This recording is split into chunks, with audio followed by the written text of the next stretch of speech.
we have one question from Thailand.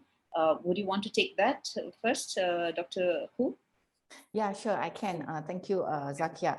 So basically, I think Ratanaporn asked about the word non-violent and violent resistance movements. Basically, when we understand movements from social movements from the perspective of social movement studies, social movements is a movement that engage into the non-violent approach.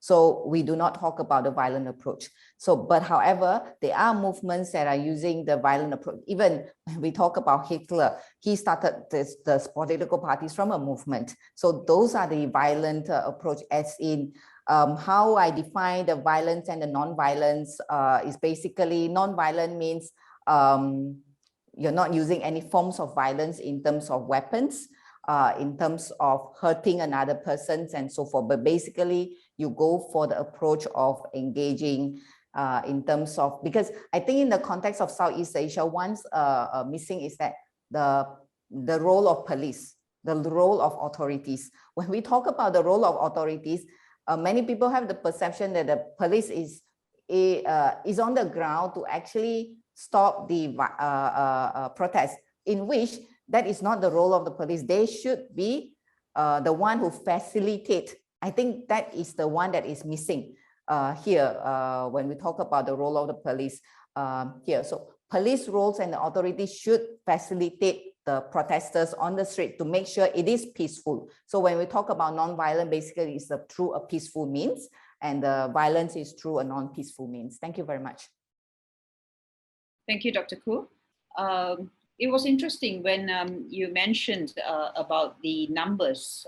We have this problem when, as reporters, when we are out reporting on the ground, you see you're amongst the people, but you can't really count the numbers. I think Malaysian reporters found a way of doing what you call the struggle with that during the Reformasi movements, because the government is saying one thing, the police is saying one thing, the organizers are claiming millions. It can range from 10 to millions. So, and then you have what you call photographs being put out because of the advance in what you call the technology.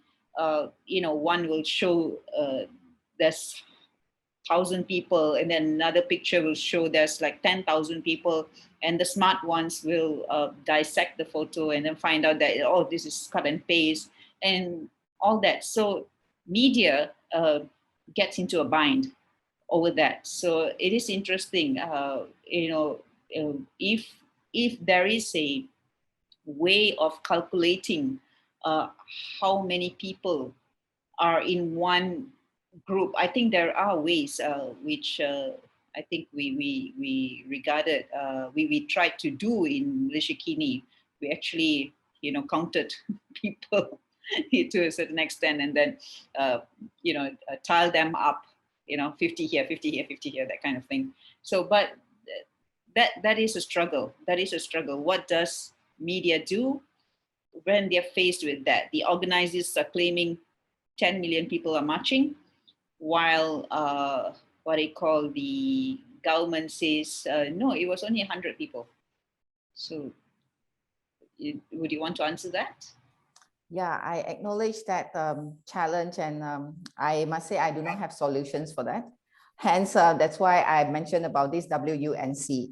Perhaps the reporting can add on with that. From academic writing, we normally say that, there are different numbers that given by different parties. However, we should look at the other factors, such as the commitments and the worthiness and the unity from the people. But I'm not sure whether this can be done in the media reporting, but that's how we do that in the academic way. Yeah. So numbers in the eye of the beholder. Yeah. Okay, it's one question. We'll go straight to the question and answer session. There's one question for Dr. Eduardo, being fresh off from your lecture just now. The ASEAN organization was formed in the midst of Cold War, when leftist movements were often perceived as potentially subversive. Does this history affect ASEAN's approach to civil society movements today? Uh, especially when it inhibits regional integration from below. Well, I've already outlined the various obstacles and challenges that face ASEAN, Southeast Asian civil society movements with respect to engaging with ASEAN. And yeah, it is true, as the question has been posed, that ASEAN was established during the height of the Cold War, and it was mainly a gathering of 5 anti-communist states. But of course, now it is no longer that. It is now more than just a political organization, which was originally. You now have an ASEAN Free Trade Association. You now have 4 pillars that they stand on: economic, political, social, cultural. Or rather 3 pillars, sorry. It's just that civil society has been asking ASEAN to form a 4th pillar on the environment, which it has repeatedly refused to consider. So it is now more than just a Cold War type of political organization, since it now includes communist states like Cambodia, Laos, and Vietnam. And it is now more in line with what we could call the neoliberal paradigm of development, in terms of being market-oriented, free trade-oriented, letting the market decide development in the ASEAN region, and promoting trade and investment within ASEAN, among the different ASEAN members. So that has now been the more overriding concern and an objective of ASEAN. Of course, it still has the political aspect of trying to avoid conflicts, or rather, should I say, trying to sweep conflicts under the rug, because they don't really address conflicts within countries and also between countries. They simply ignore them because of that prevailing principle of non-interference in each other's country's internal activities. I would also like to ask, we seem to have not touched much in all our presentations on, because ASEAN is supposed to play the unifier role, at the same time take ASEAN countries to the next level. But then we have, like you said, they tend to sweep it under the carpet or wear their blinders. The question is, we have 2 very, very important 2 small countries, not very small, Myanmar is not very small, two countries which are facing, where the people are facing, are trying to, have been in resistance for so long. And now they are wanting to join ASEAN fully as members, but they're not, the people are not getting the support, because the leaders are either, because we have economic ties with Myanmar, or, we have we don't want to, the Asian style of don't want to snub the neighbor, that kind of thing. So Timor-Leste and Myanmar are 2 issues. Sorry, you mean Timor-Leste and Papua New Guinea? Papua New Guinea, but Myanmar is already in ASEAN. Oh yeah. You remember that when they discussed Myanmar in the last ASEAN talks, it was just touch and go. So a lot of issues were not addressed, and the media did not really get to highlight it in their reports also.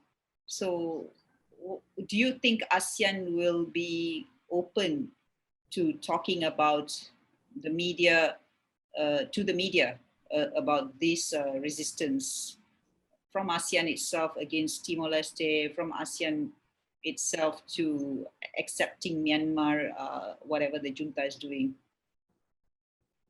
I seriously doubt whether ASEAN will give due recognition to people's movements, especially the democracy movements in Burma, Myanmar, or for that matter, even in Thailand, because they will see this as interference in the internal affairs of other countries. So they will simply, as they have been in many occasions in the past, will simply turn a blind eye to these gross violations of human rights that are taking place within individual ASEAN member countries, because the prevailing principle really is to respect the national sovereignty, territorial integrity, and the internal processes taking place in each country. They may, of course, issue some vague or general statements about promoting democracy and people's will and all that, but beyond that, they do nothing. And they will simply tolerate gross transgressions of human rights that are taking place in individual countries. This whole notion of providing a unified stance, however, sometimes breaks down. For example, in the attitude towards China, for example, ASEAN is not united. There are countries in ASEAN, I'm sure you know which countries they are they lean more towards China, while others, especially those who have territorial disputes with China, are more critical of China and wish China to change its actions, especially in the South China Sea. So there's no unified stand on the part of ASEAN with respect to China or the South China Sea disputes over territorial waters, territorial boundaries. The other issue where ASEAN has failed to take a unified stand or even take unified actions is more telling. And this has to do with the COVID-19 pandemic. There has been no unified, coordinated action on the part of ASEAN states to address the COVID-19 pandemic. There's been no sharing, there's been no cooperation. So it's been like each country each country to its own. There have been meetings, I know, highly publicized meetings of ASEAN leaders online, but they have not come up with any concrete plan or, for that matter, any concrete action in order to address the COVID-19 pandemic as an organization, as a regional organization. Right. Thank you, Dr. Eduardo. I would like to invite one of the participants, Hong Wan from Vietnam, because we have been talking about all the other countries, and we have someone from Vietnam. We don't really know a lot of these happenings in Vietnam that goes on because most of it are in the local language and very little comes out in English. So Hong Wan, do you think you could tell us what's going on in Vietnam? Is there a big resistance movement happening, or is it just vibrations on the ground? Thank you very much for touching on me. Honestly, I am quite concerned because this one is recording and live streaming, and the topic is really sensitive in Vietnam. But to about resistance, I think there's a lot of underground thing that happen, I feel.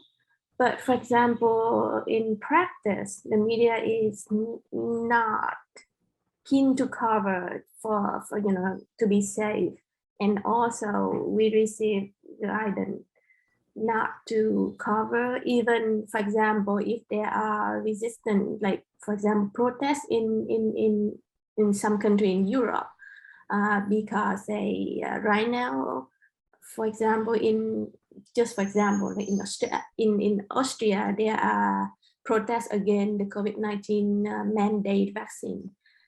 You know, we not cover that. We don't want to spread the feelings of you know, of that to some Vietnamese people who also not like to have the vaccine.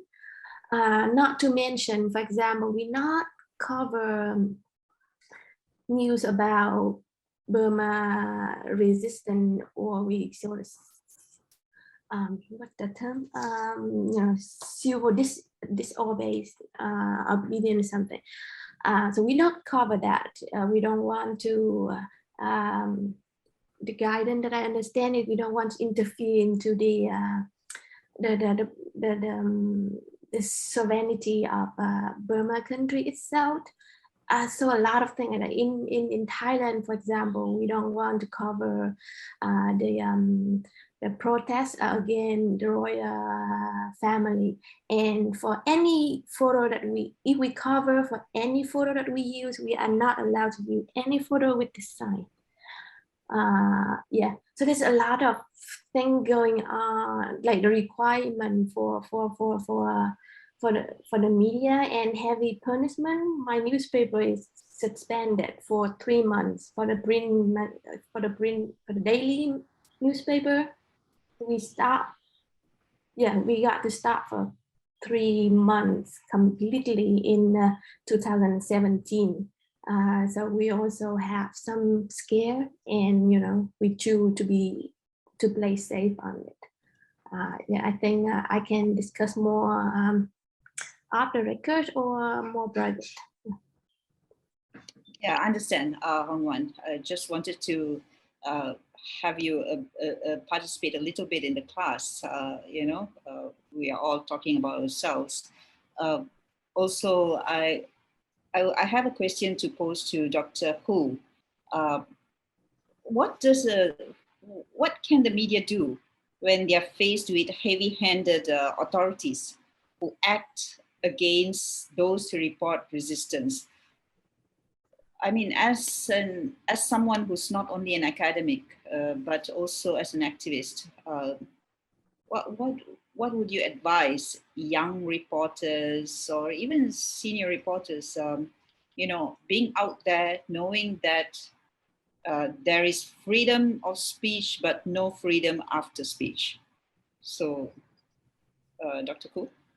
Sure. Thank you, Zakia.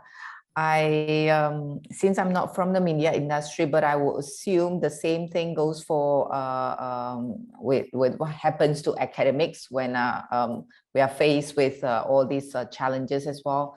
So I will advise that the first thing is, of course, media, you have your unions and associations that you can get the protections. I'm not sure if at the regional level that you have a regional umbrella that protect the reporters. But I think apart from that, the lawyers, I think lawyers from different countries, you have the networks that when to offer assistance, at least in the context of Malaysia, I know there are human rights lawyers that are on standby, and then there are also the unions and the journalists and the media practitioners that could probably lend some assistance. But I can imagine that this form of assistance can be very challenging for some of the other countries in Southeast Asia, in the case of like Myanmar, Cambodia, and things like that. So I do come across that some who get the external assistance.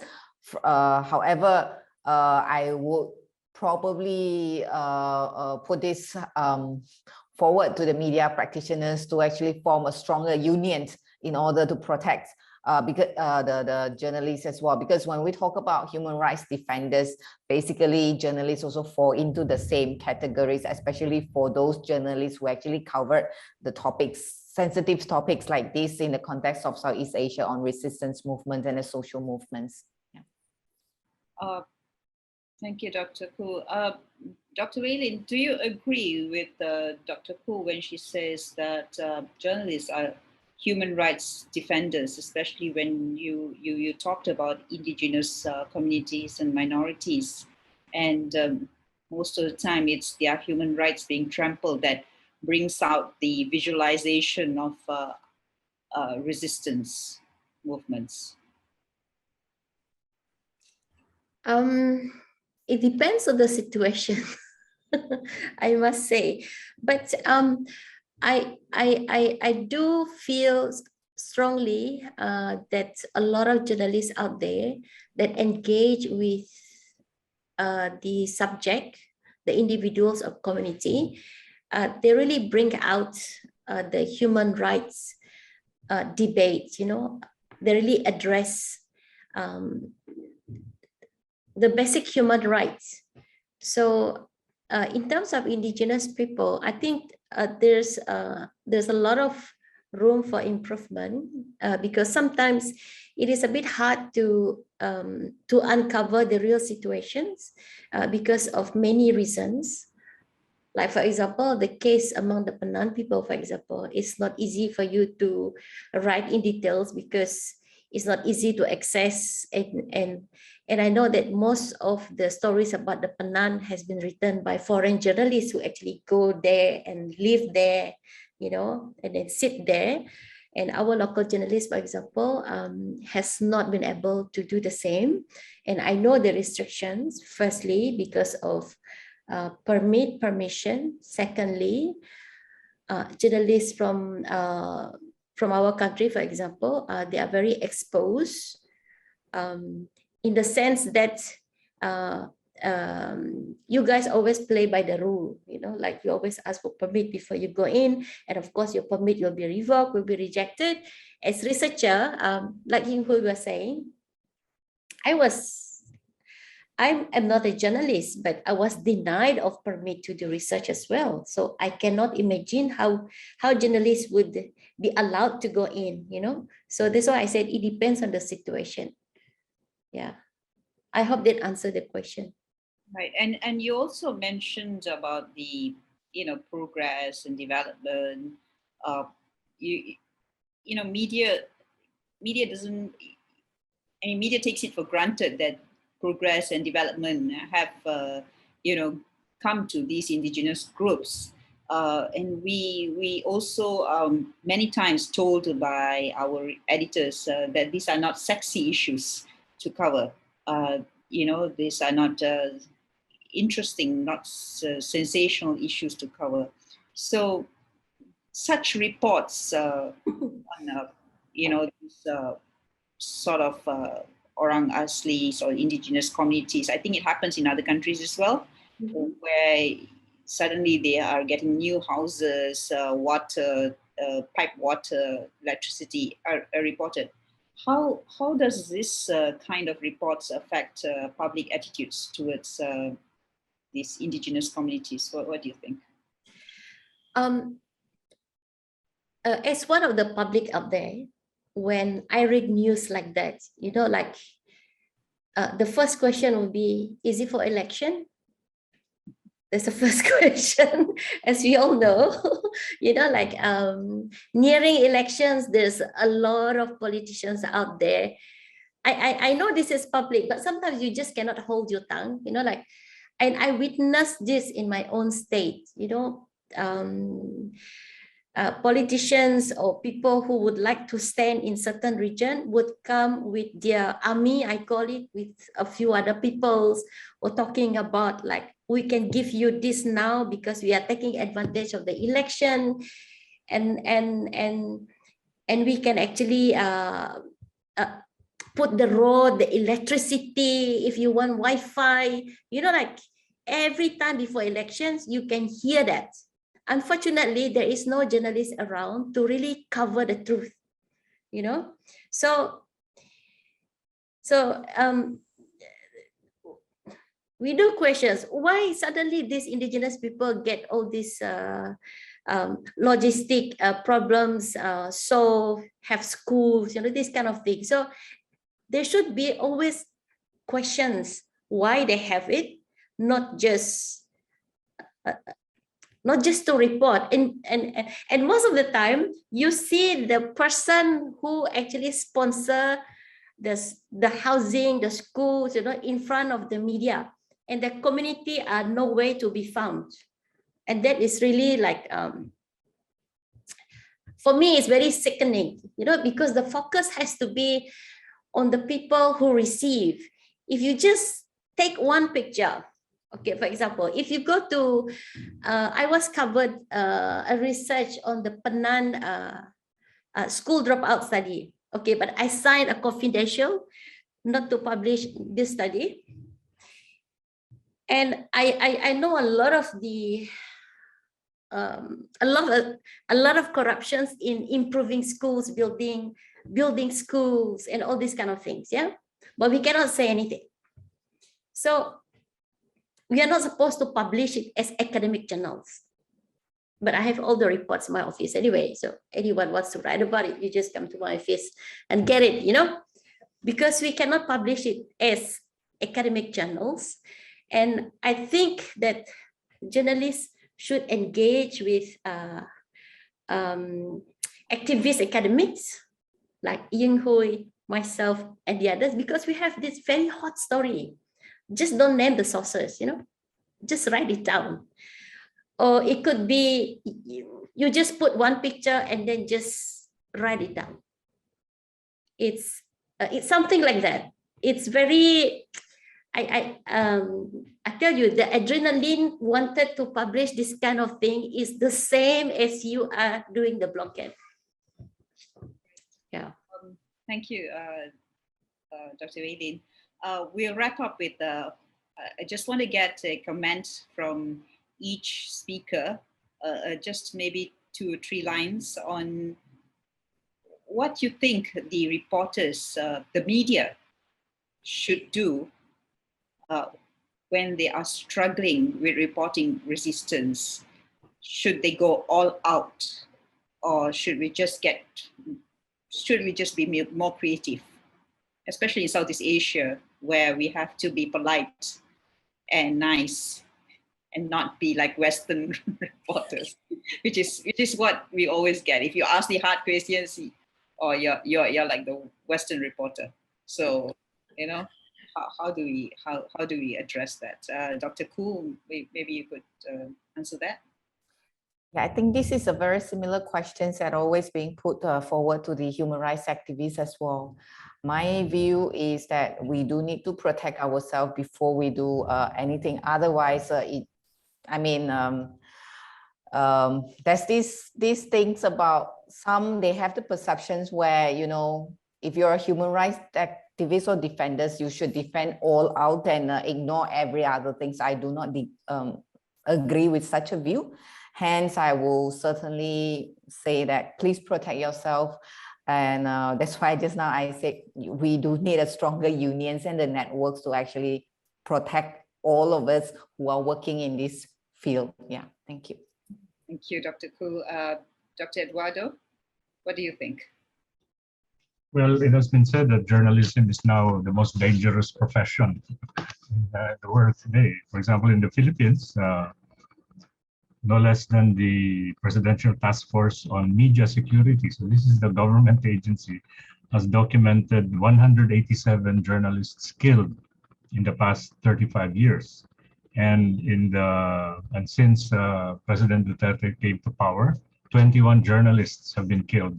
But there is a pattern going on here, because most of the journalists getting killed are journalists who are in the outlying areas, in the local areas, provinces, small newspapers, small media networks.